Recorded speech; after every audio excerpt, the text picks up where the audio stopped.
Thank you for having me. So, do you have a copy of your book? Do you know where you want to read? No, I would have to borrow one. Do you want to borrow mine? Yeah. Sure. Thank you for coming. It's really lovely. I've never done one of these things outside, so it feels great. Also mildly inappropriate somehow, which is probably a good thing, considering the topic. So I'm going to read from the introduction to the book. No, that's good. And I'm gonna go for the juicy stuff today. Actually, it's theoretically juicy, not actual sex description. So, Freud, the deity of psychoanalysis, came up with his theory of fetishism in the 1920s. As with commodity fetishism, the Freudian interpretation deals with a lack, although of an entirely different kind. When a little boy realizes his mother doesn't have a penis, whatever is in direct sight, be it a high-heeled shoe or a pair of lace panties, becomes a mental shortcut for that missing penis forever. Overcome with castration anxiety, the boy is then locked into the cycle of seeking fetishistic gratification into his adulthood, unable to engage in normative sexual relationships. I once relayed this to a friend over coffee. We concluded that a lot of people, especially from the younger generations, are not in the least bit ashamed of their desires. They have no problem mourning the loss of their mommy with a big dick by finding another mommy with a big dick. Today, fetish has been colored by Freud's definition and more commonly refers to a form of sexual gratification strongly linked to a particular object. One usually imagines a well-groomed middle-aged gentleman with a penchant for high heels or silk stockings, so engrossed with the object in question that the person wearing it becomes merely a carrier. Fetishism, defined by Freud as an exclusively male practice, has been frequently used to further belittle women. They're an inconvenient add-on to the desired high-heeled shoe. Yet Freud's theory crashes hard against how our understanding of sexuality has shifted. Women's active expressions of sexual desire, gender fluidity, transness, homosexuality were all pathologized in Freud's era and have been emancipated since.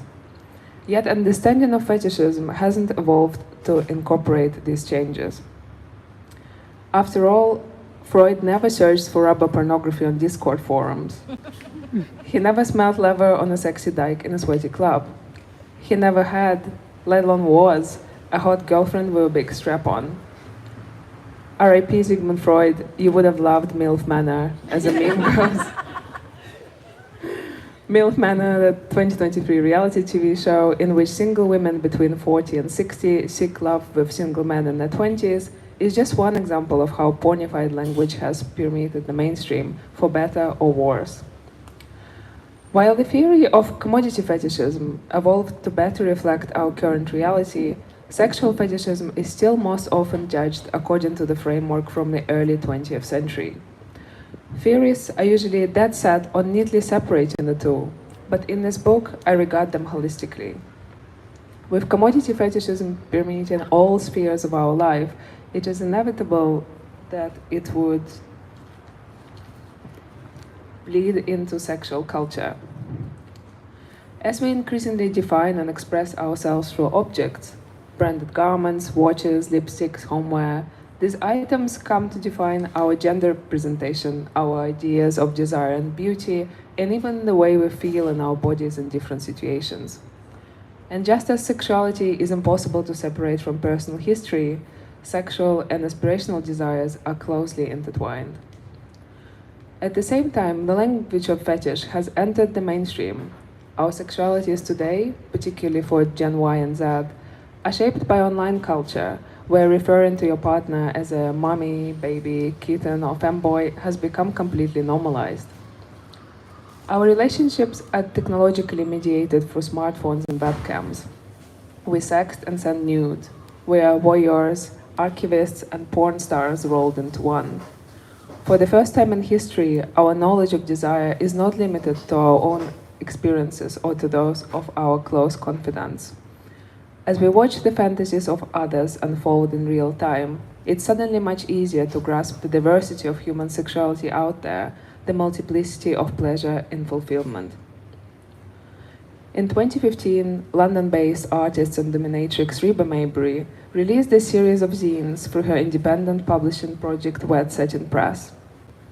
They explored fetishes which were slightly more removed from what we perceive as sexy, opening out into an uncharted dimension of the erotic.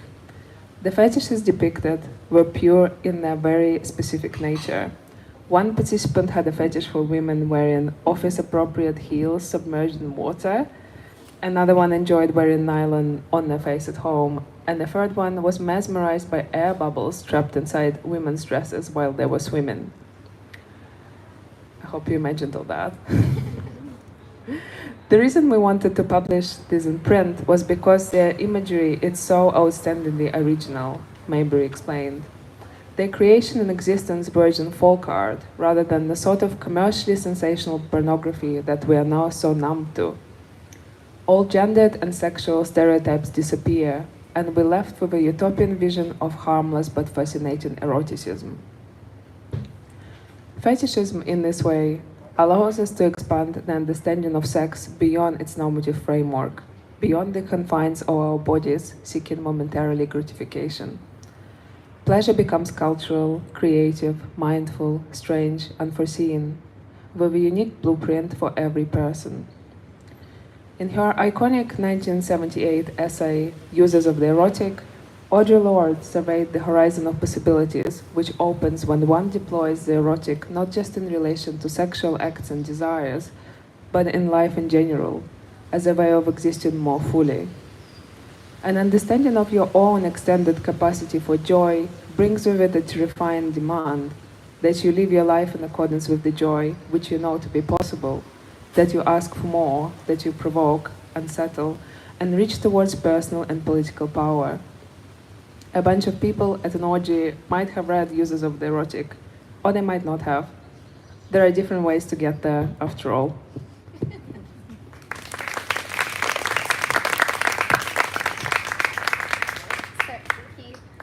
So I want to begin by kind of something that you touched on in that reading. Something I found so fascinating about this book is the way that you bring fetishism under the broader umbrella of objects under capitalism and how objects exist under capitalism. And I'm curious how you think fetishism both fits in with and subverts kind of our relationships with consumer culture.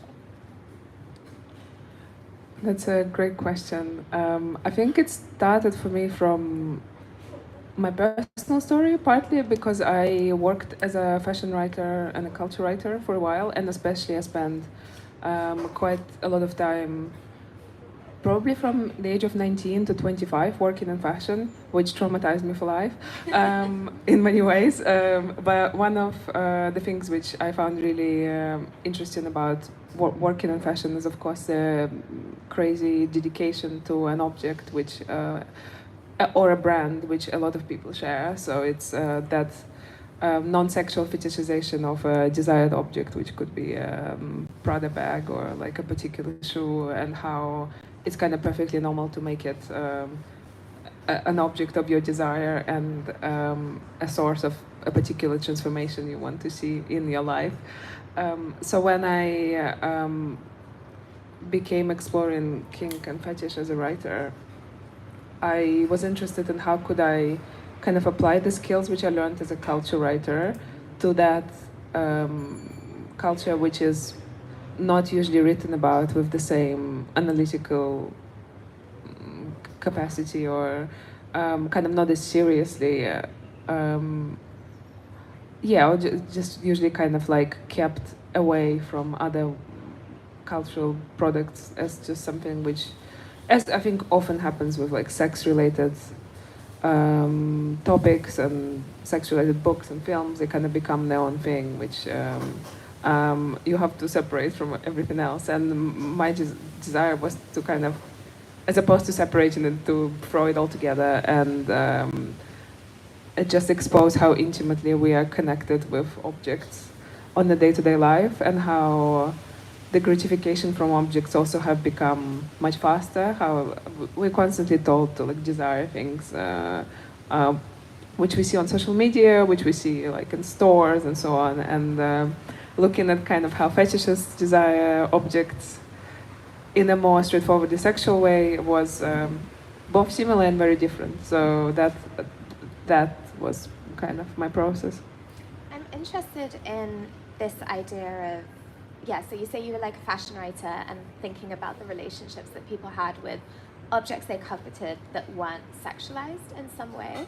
And I'm curious how we separate out these like forms of desire that we have for objects, and is there ultimately an erotics to everything that we desire? Like, how did you kind of separate that out? I think there's probably kind of Venn diagram somewhere, but because I think fashion does overlap quite a bit because with fetish, because of the history of fashion imagery and a lot of cult fashion image makers and photographers like Helmut Newton or Steven Meisel, who like drew from fetish loads, and just as well as brands like, if we think of like Louboutin heels, they have a big following among people who are not into fetish, but also they have a cult following in the fetish community, and people fetishize a particular way this shoe looks and is made. How is it different? I mean, having said that, it's definitely different. Like anyone who's ever had these experiences can, I'm sure, agree with that. I guess I make a bit of an argument for, as a fetishist, being a bit more aware of your obsession, and the obsession not necessarily being driven by status or idea of success or like straightforward capitalist aspiration, but more as something which is a bit of a personal journey, or something which can connect you to history, for example. Like in the case of leather, it's a material which carries a lot of memory and grief and community in the leather queer community. So that's a good example of a complete antithesis to this like consumption-driven fetishism, which is more non-sexual. And I talked to, I remember this one interview in the leather chapter where Stephen Harwick, who is a photographer and who runs like a zine in New York, and he was saying that for him new leather is really not interesting. He prefers to buy secondhand. He loves most buying or receiving items from people he's been involved with or members of a community, and that for him it's like the new doesn't really have that kind of idea of shared care which leather really has. It makes me think a little bit what you were saying about that Venn diagram. Have you seen Sex and the City? Yeah, I've seen some of it, for sure. Do you know that episode where I think Charlotte goes to buy like Milano Blahniks, I think, and the guy has a foot fetish? Have you seen that episode? Okay, there we go, thank you. Yeah, and that kind of, it's almost two sides of the same coin, right? Where she has like this almost fetishistic like interest in these, but then he does have an actual, and kind of how they're both approaching it, but then she feels so alienated from his approach to it. It reminds me of that a little bit, like how that yeah, I guess it's a very multidimensional story, if you think of it. I really do not remember how it ended in the show. I think he kept offering to give her like money off, and then at a certain point she freaked out, which is like very classic of the women in Sex and the City. Yeah. There we go. Yeah. Just try the shoe, have some empathy. Yeah, honestly, take the shoe. No, I mean, obviously it's there's this big there's this big question of like consent, right, and consent culture around these things, which is also important. But yeah, as at Sex and the City, we can be like, honestly, try the shoe. Just try the shoe on. There's this bit in the introduction where you talk about Baudrillard and about how he talks about objects gaining this sort of symbolic value as part of it. And I was kind of thinking about that in relation to fetishistic objects and how you think whether this sort of symbolic value, does that become part of the erotic language of these objects, or does it work as a way of kind of reducing them down? Like, do you see it as like an enriching process or a reductive process, I suppose? Well, that's an interesting question. I think, to me, fetishism in general in this book is a little bit like world building or storytelling, because I encountered this idea actually in a book about Buddhism of all places, which said that there isn't such a thing as a simple pleasure, and that relates to not necessarily a sexual pleasure, but any kind of pleasure. That anything we enjoy, we attach a story to, and that's why we enjoy it so much. It's like how they've done studies of why people enjoy a more expensive bottle of wine over what they think is a more expensive bottle of wine over like a cheaper one, even if the wine is the same. Like, it's the story which makes the experience. So I think to that degree, I feel like the symbol probably is part of that storytelling for people. And then there comes kind of question of where does it all start, because some fetishes I think are very sensory, so it's not necessarily something it's not necessarily like an elaborate narrative, but I feel like there's always something which is more interesting than just wanting something for no reason. I feel like there's always that something to unveil and unpack, which was really fun. Could you talk a little bit more about that idea of the relationship between like fetish and storytelling and world building? Because it's really interesting. I had written down that a lot of what you talk about to me is thinking about like sex and desire that exists outside of narrative. And I think by that I mean it's these like grand narratives of what we've been told sex and desire are, which are often like monogamous, heteronormative, that you're kind of working outside of these grand narratives. So how does that then, how do these new storytelling kind of ways work? How do you see them function? I think one of my favorite chapters in the book is towards the end. It's a chapter called Monsters, which talks about the animalistic and the monstrous as like partly as an erotic play. The straightforward example is like puppy play, which is pretty popular in like BDSM and kink communities, which is a great example of storytelling and playfulness, and which does not really have a place elsewhere, because it's not, and also transformation and like trying on different ways of existing or different type of identity and just different way of being, which kind of is not allowed elsewhere.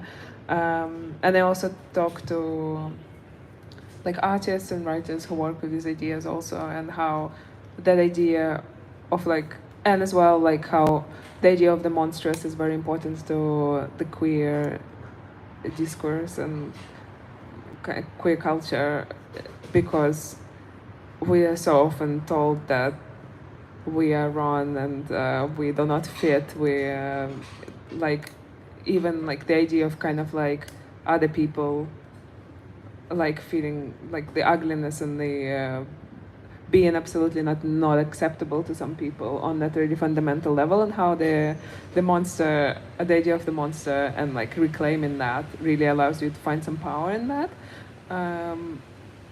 Yeah, like there's like actually quite a few examples of how also like pop cultural monsters like Godzilla have been reclaimed as like a source of like queer rage and things like that. So that obviously it's like, so I'm still talking about fetish of sorts, but it's not really straightforwardly about an object even anymore. It's just pure storytelling at this point.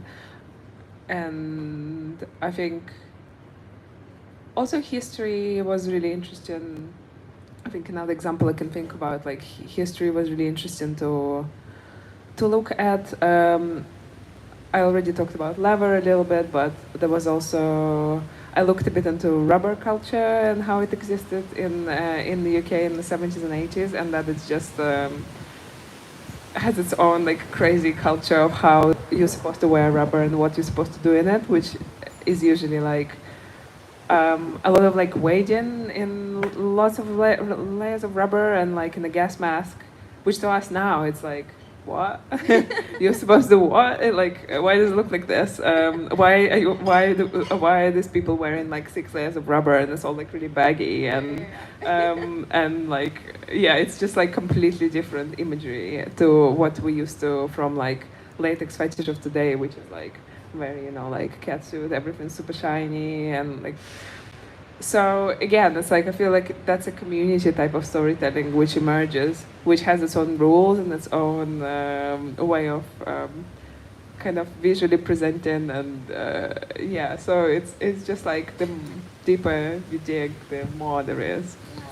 There's this really great bit in the book that just reminded me of where I think your friend had bought the like waders, the like thigh-high waders, and was like sorry to the man who told me to have a nice time fishing in these, which I just think is so good. This literally was I was like, this line kind of, if you had to sum up the book in one line, that is the line. Like, yeah, it was so great. You talked about like ideas of like transformation, and something I really loved, especially the chapters that we get about rubber and about like latex and leather, and this idea of things that you can take on and take off. And I'm really curious, like the title of the book is Second Skin. How do you kind of conceptualize these forms of sexual identity that are a bit more, I suppose, that they are about a process of transformation? Because I think very often this like identity politics that we've been taught is like, you are this thing, and it's like this label that you are, and then you carry that, and that defines you the whole time. And I really love the way that you thought about sexuality as something, that the point of it is that it changes, or there are times where it is, and there are times where it isn't. I think that's just generally has been one of the challenges to think about that tension between identity, which gives you comfort and focus and community, and the desire to like keep that fluidity and freedom and desire to change to sexuality, and how sexuality actually can allow us that and can allow us to try things out, to think how could we exist differently. And especially I think as we all, I mean, I think a lot of us have a bit of a social media fatigue, and that constant pressure to present and be someone all the time, and that like self-narration we all have, I think can then, that's why we get attracted to these things more. And to me personally, that was because I started thinking about these things and writing about kink and fetish around the pandemic. So I just had like terrible fatigue of like just being myself in the room. Yeah. So I was like, anything to just like step out of this. I don't want to see myself anymore. I'm the only person I've seen for the last 2 weeks, and I cannot bear this. So I think that fatigue was something which pushed me towards the idea of like, how could I actually step into a different role or a different persona or something completely different. And gender also for me is a big part of it, because I feel like I've always been uncomfortable in the idea of gender binary, and I think putting on a catsuit, a latex catsuit, for example, was something which allowed me to experience my body as kind of very acutely, but also as sort of free from gender in a way that is hard to explain. But I think it was really interesting to, and I think that's what a lot of people find who kind of like to turn themselves into like an object, or like genderless gimp, or anything else which your I guess which your imagination allows, because sometimes it just allows us to step out of this rigid ways to be. You talk in the book about how fetish has historically been considered quite a male pursuit, or has been kind of conceptualized as kind of quite a male pursuit. I wonder if you could talk about that a little bit, about sort of maybe that history and then the ways that you see that being overturned. Yeah, I think it definitely stems from Freud a little bit, as per what I read. But there is this really interesting book which I cite in my research, which is called Female Fetishism. It's from the 1990s, and it talks quite a lot about how women have been historically excluded from the conversation, to the point when researchers and psychoanalysts and all the people who studied fetish in a more like, I guess, therapy/medical settings, they all encountered cases of female fetishism, and each of them were like, oh, that's just an exception, surely. It's just this one off, like, definitely it's not the case. Yeah, and all of them had that, like, all of them had this case in which they're like, yeah, it happened, but like, it's definitely not a thing. So it's definitely rooted in like the perception of like gender and like how like women's desire is supposed to like express itself, if at all. So I think that historical bias just got kind of carried through to today, and thinking about why it hasn't changed. I think because I guess it's broadly speaking a bit of a strange thing to advocate for. If we think of like I don't know, mainstream politics or something, like who's going to stand up and argue that women can have fetishes? Like I don't think most people are like interested in having equality in that way, which I think is disappointing, and it should be different. I think it's probably same a similar discourse with women and porn, and how a certain types of desire and a certain degree of like consuming sexual content or art or anything is just like not allowed to us as like active people who are like actively have an agency, basically. Yeah. Do you see that changing within the communities, that kind of Oh yeah. Yeah. I mean, I feel like in the communities it's like it's always you don't have to look very far to see it, and I think that's an interesting one also, because there is a chapter on the dominatrix in the book, and obviously like dominatrix has existed for how long? I don't know. It probably always existed in some form, so it's not like a new thing. It's always been there, but again, I think when you bring in sex work into the equation, a lot of people like their immediate reaction is like they're very scared of the topic. They don't want to get into it. They just kind of think it should be separate from everything else, whereas in truth, it's all intertwined. I think like queer politics and the politics of sex work and kink, fetish, BDSM, it all exists as one thing. You can't really separate these. You talked before about how like your experience of it sort of began in the pandemic and sort of being locked inside. And there's this really beautiful chapter in this on fetish clubs and kind of that idea of a public space that's dedicated to these things. And I'm curious how, for you, like fetishism can navigate that line between like the private and the public. Because there is something about like that power dynamic, right? That it is both, that it exists in relation to other people, it exists in public, but it's also often a very private thing. How does it move between these spaces? Yeah, I think in the Fetish Club chapter, the beginning of it is actually almost directly taken from like a diary entry after going to my first ever Fetish Club night in like 2022, I guess, because it was just as things started opening up, and that was definitely a very euphoric moment in terms of being. Because even being in the room with 5 people felt like ecstatic and incredible and very exciting. And suddenly there was like, I don't remember, maybe 100 people, and you're like, what? And people are like dressed in latex, and I think also a lot of people who usually don't go to parties would go because it hasn't been happening for so long. So even people who usually play privately used to go a lot.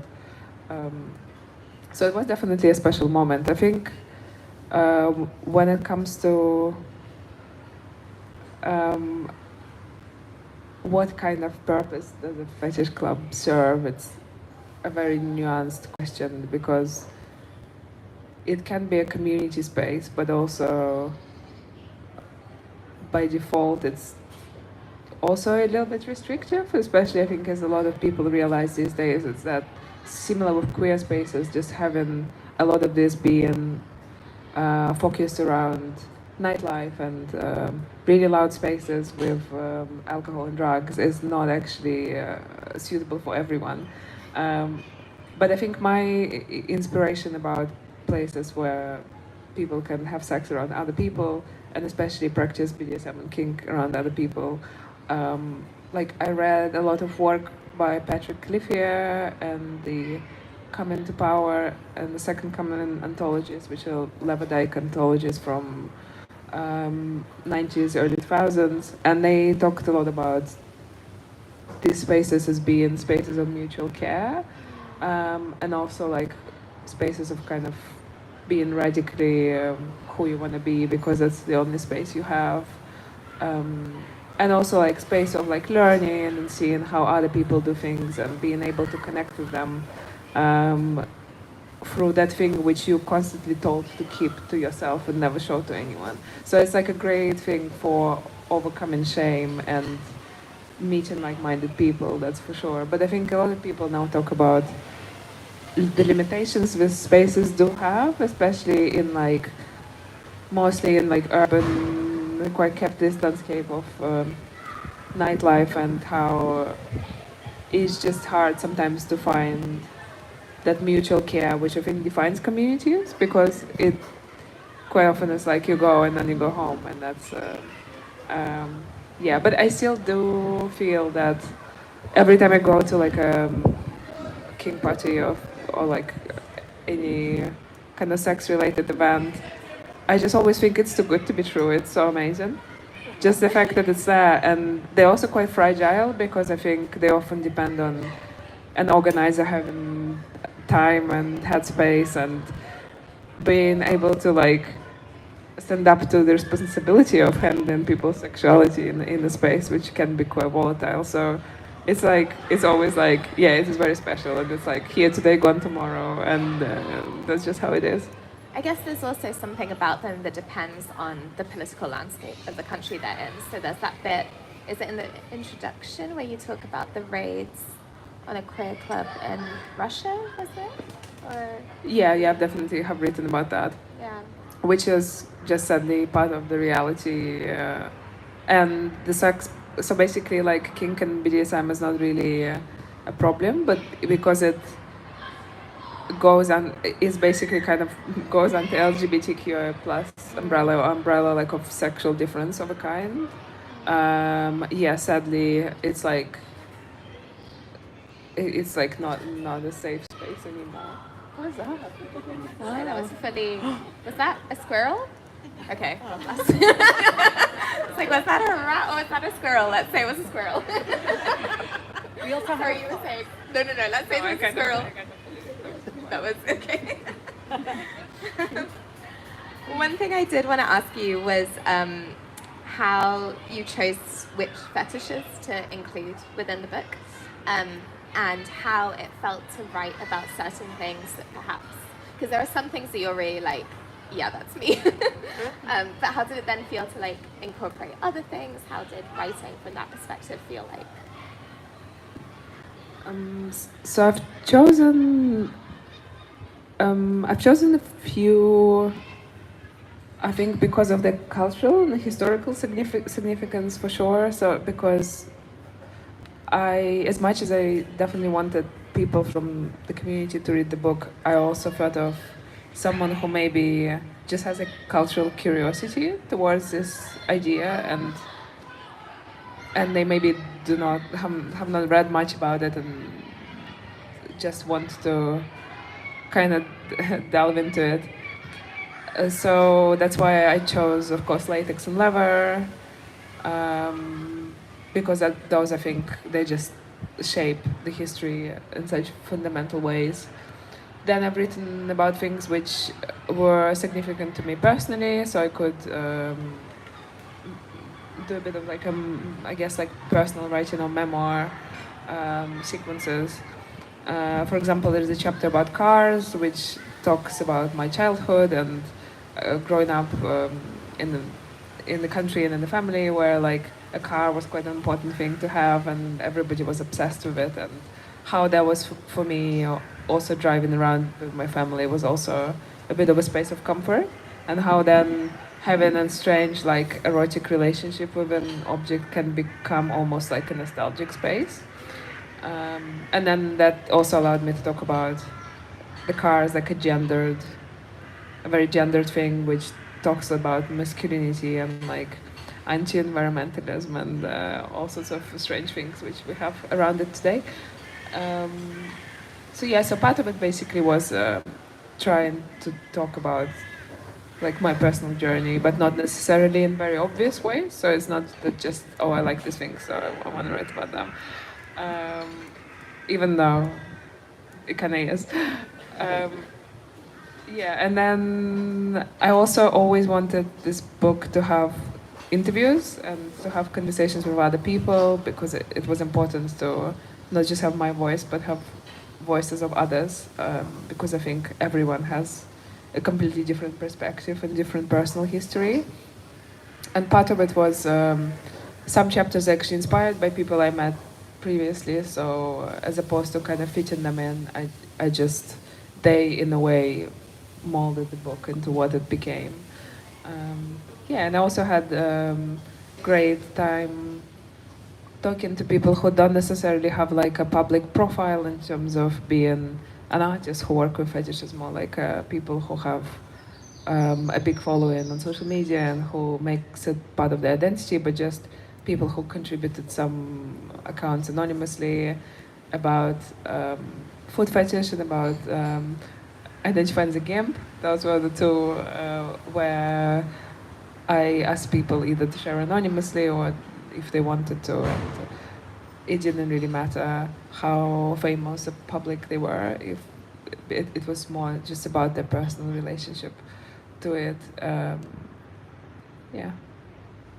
When you find like writing a book like this that is predominantly about like desire, really, I'm curious, like navigating that sort of line between like the memoir parts and then the kind of more historical, theoretical parts. Do you think that's kind of like an erotics that sort of crosses them both, or were they quite separate in your mind, that part is like your kind of personal erotic kind of feelings and like journey, and then that feels separate? Or was there more of a, did it feel like it was coming from the same place almost, I guess? Yeah, I hope it's all blended in there, which it was really fun, because the good thing about writing something, especially I think in the non-fiction space these days, there's this nice space where you can just experiment more, where like I'm just gonna throw everything together and see what happens, which is quite different to, I think, how a lot of people think of nonfiction is like a serious book, which is mostly history and it's like dry. And so I think that is changing, and especially when it comes to queer books, because there's so much flexibility about how you tell a story and how you, I guess, weave the story together in terms of, to me, history and personal experiences are definitely connected, and that's actually the beauty of, I feel like that's the beauty of just working with this topic, for me personally as a queer person, because I often think about, because I done some work with like queer archives before, and I often think about what is an archive and what the archives are for, and I like this idea that an archive is not just like a library, as like a club night is an archive of sorts. Like your personal experience of kissing someone is an archive of sorts too. And same when I used to go to UK Lever and Fetish Archive, it was like, wow, to have this experience, to touch something like, someone's letter, which somebody wrote to like a loved one, and who was like convicted in Operation Spanner, and then they had to like hide the letter. They wanted to share the letter, but they didn't because they just probably couldn't bring themselves to. And then to be there and be like, this person has no connection to me, and yet I'm here, and we are somehow connected, and that was really, really special. So I think actually connecting yourself more with history and with these moments is something all of us could do a bit more, because I find it incredibly affirming. Maybe because I grew up without a queer history of any kind, so this is how I find it. That's really lovely. That's so nice. That's a really good place for me to stop asking questions. I think we have about 10 minutes, so I'm going to throw it over to you guys, and then I will repeat your questions into the mic for the live stream. So does anyone have a question? Hello, yes.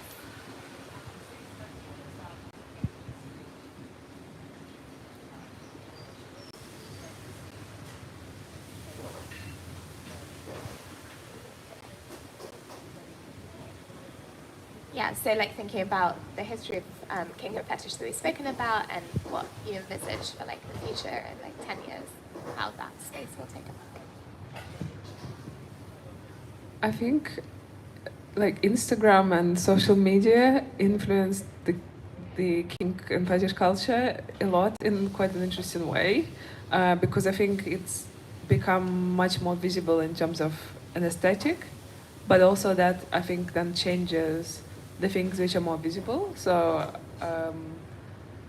I've been asked before, like, why are kind of certain things more popular than others, and I think some things are just more visible than others. And I feel like that expansion of the aesthetic is probably going to continue because we are all just so much online. But at the same time, it's also hard to tell with how these things also obviously get censored a lot. So on the other hand, maybe one day it's going to be like, no, bye. This is it. You can't show this here anymore. And I think again, like OnlyFans was quite a big moment for kind of allowing people to really get into the precise idea of what is it they want. And this again, I think, is expanded, but then what happens to the censorship, I also don't know. It's hard to predict, but yeah. So I think it's a bit of a duality. It's like more of it, but also, is there going to be more pressure? Who knows? Okay. Yes, you first, and then Shannon. Yeah, and so kind of following on from that, right at the start, you were talking about how like it's great people aren't ashamed about wanting their common creativity or that was very cute. But then you were talking about, you know, like why monsters are fetishized, this idea of identifying with like the shame thing. And I was wondering if you could speak to the relationship between like fetish, kink, and like shame and being outside, and how much that's the point. Yeah. That's such a good question. Oh my god. So yeah, thinking about the relationship between kink and fetish and shame, and how much being on the outside of things is almost the point of it. Yeah, it's a great question. Because what I thought a lot about personally while writing this is how is coming out as queer different from coming out as someone who's like into kink? Because I came out quite late anyway. I was 28. So it was kind of fresh in my memory, I guess. And I think, so there is being sincere and there's also oversharing. And I think a lot of people, they just kind of frankly don't want to hear it from you. And that is a kind of rejection, which is a different flavor of rejection to kind of being, to other types of rejection we experience sometimes for coming out in certain ways. So I guess it was a big question, like, do I need this? Why am I doing this? Why does being open about it feels good? And why does it like attract the right kind of people to me? And then what are the risks and what are the opportunities which come with that? So that is one thought I had. And when it comes, so I think the shame is something which is kind of linked to that because I think I read it's a more of a psychoanalysis idea, but that idea that our relationships with sex is shaped precisely by the embarrassment that exists around it. How our parents get embarrassed about talking about sex, and how it becomes this like forbidden topic, and then that actually makes us excited, not the thing itself. So sad. So basically like taboo is a very important ingredient in loving something or being turned on by something. s- so yeah, and I think a lot of things they go like really deep. It again goes into like psychology territory, but I think how our family relationships exist in and how like we experience like love but also rejection from our carers, and like that is like so on such base level who we are that I can't imagine that kind of going away anytime soon. Yeah, and also I actually loved just seeing how people have different like different reactions or different answers to the same questions when it comes to the same fetish, because I wrote a little bit about magical fetish, so and the idea of that connection of trauma and kind of trauma and whether how basically legit is the connection between trauma and kink. And some people were like, "Oh yeah, I definitely had an experience, and I think it shaped me in this way." But someone was like, "It's just fun. I just do it for fun. I do it for fun, and I don't really care like where it's coming from." So there's always like multiple answers. So I hope that answers that just a bit. Shannon?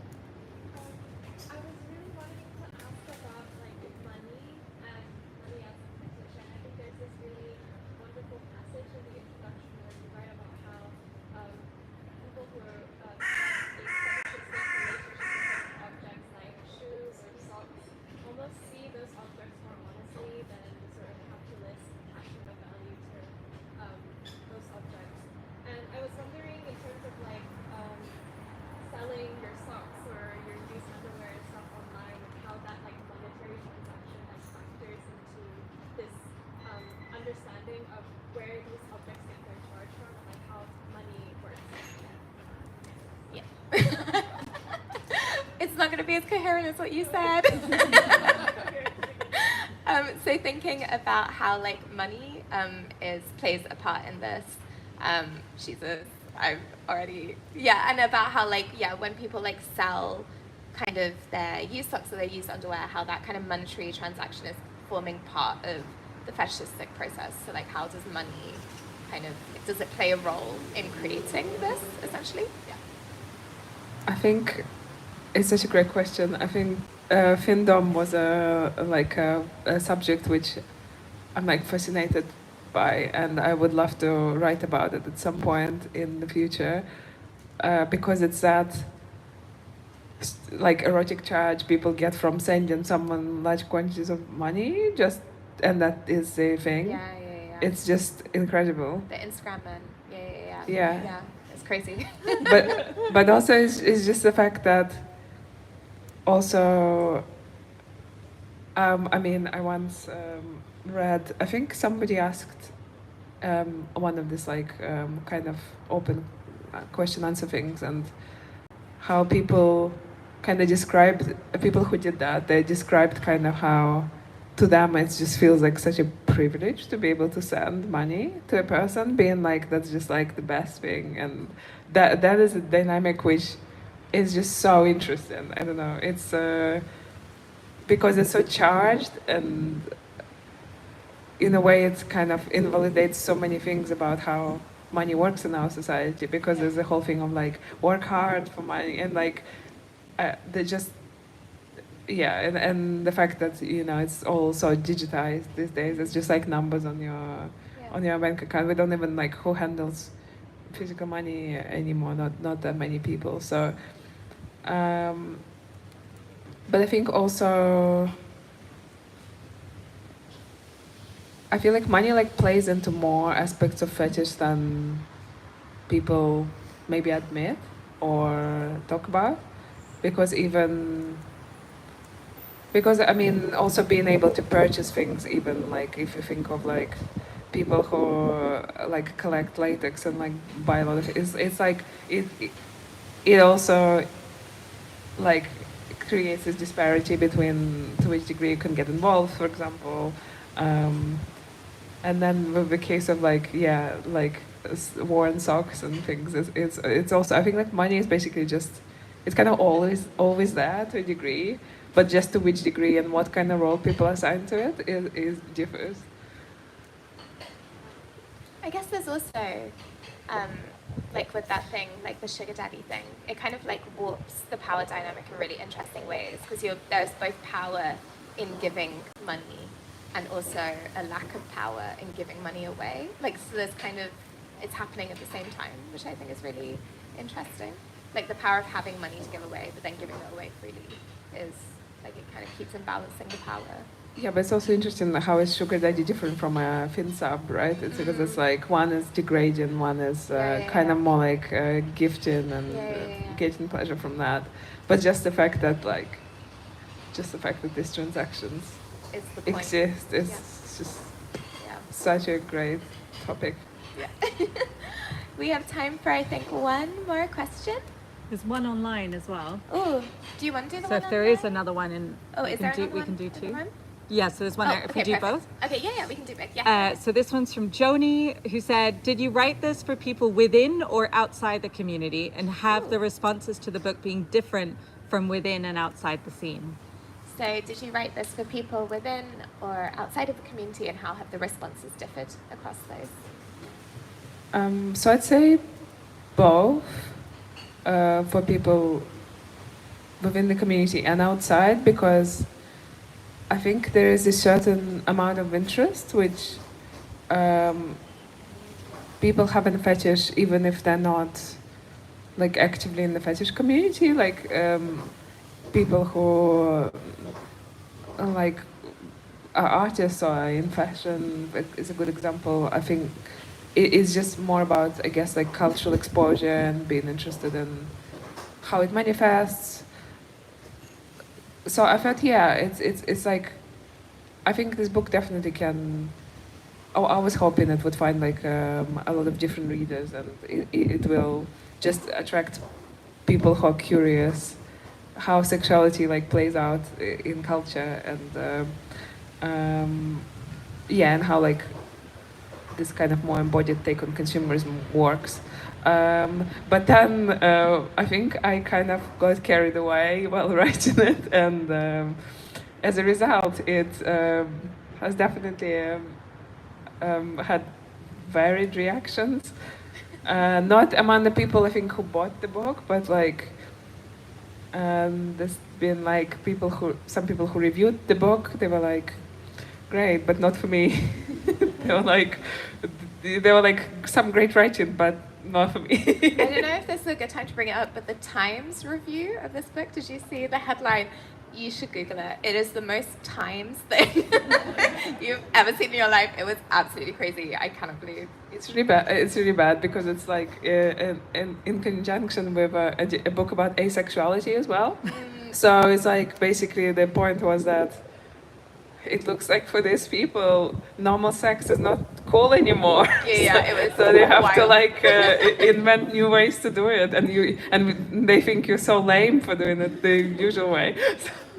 So It was honestly classic. Like if you had to sum up British journalism in one headline, it was that. yeah, so that was strange.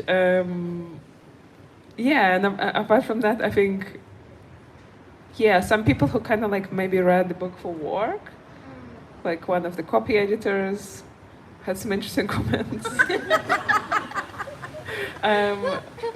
So I think it's, yeah, people who maybe end up in this proximity without expecting what is going to be in there. Yeah, but genuinely, I mean, I've been really, it's been really special because I had so many like good reactions even from like queer writers I admire, and it's just been amazing because I think I couldn't really have written it in a different way, which is a bit of a strange one because I think it is very personal. like it's a lot of personal stuff. It's a lot of kind of just straightforwardly like some. And I didn't even have any doubts really when I was reading it. I was like, shall I cut this? It was kind of wasn't an option for some reason. So I'm really happy that after doing that, yeah, I kind of saw that people were more open-minded than maybe than I expected. So I think it's just after 8, but because we started a little late, we'll take one more of your question. But if anyone needs to run, feel free to run. But you go ahead. So just picking up on a couple of different things you said, written together, you talked about consumption, sort of fetishes, consumption, like with sort of wider critique culture at the moment, but also community and how a lot of events, especially right now, don't have necessarily have to build community. And I see a conflict between those two things, even though they're both so integral to the scenes. Do you see much of a conflict between them? Or how much of a conflict between them? So like a conflict between like this kind of consumerist culture and then the community building that like fetish kind of communities and kink communities try and do. Is there a tension? I think there's definitely a tension, and yeah, I feel like I really try to unpack the idea of community as in general, because I feel like it's become such an empty word anyway, because people say it, but then we no longer even know what we mean by that. And I think in kink and fetish especially, you sometimes end up in a physical space with people who are mostly united by their preference for, or just their love of like kink and BDSM, but like you never know how they arrived at this point and whether the person standing next to you even has like this similar political views as yours, or to which degree basically their open-mindedness, where it starts and ends, you never really know that, which I think might sometimes, of course there are like queer kink spaces which are different, but I think if we're talking about the general kink space, that's the issue. And yeah, the fact that people kind of, a lot of it relies on like spending money essentially, which is very sad, because it's like it's about having money to go out and like having money to get outfits, and I think that is quite different today than to how like the leather culture functions. Well, to a degree still functions, I think, in places, but like how it functioned, I guess, in like in certain places in the 1990s and 2000s, and how that, and like leather dyke culture especially. Because yeah, of course there was always people who had lots of leather and like could just like spend endless amounts of money on that, but I think the desire to create like a commonality, which is not really about the object but about like your shared perspective on the possibilities of sex, is like more important, but it's really difficult to achieve, I think. Thank you so much. This was really lovely. This is such an interesting chat. So Anastasiia will be doing a signing inside here. Yeah. Oh, here. Oh, there. Okay, there. Sorry. It's doing a signing there. And so, like, if you have your books already, like, yeah, you can join her there. And please join me in thanking her, because that was such a great chat. Thank you. It was so nice. A lot of fun.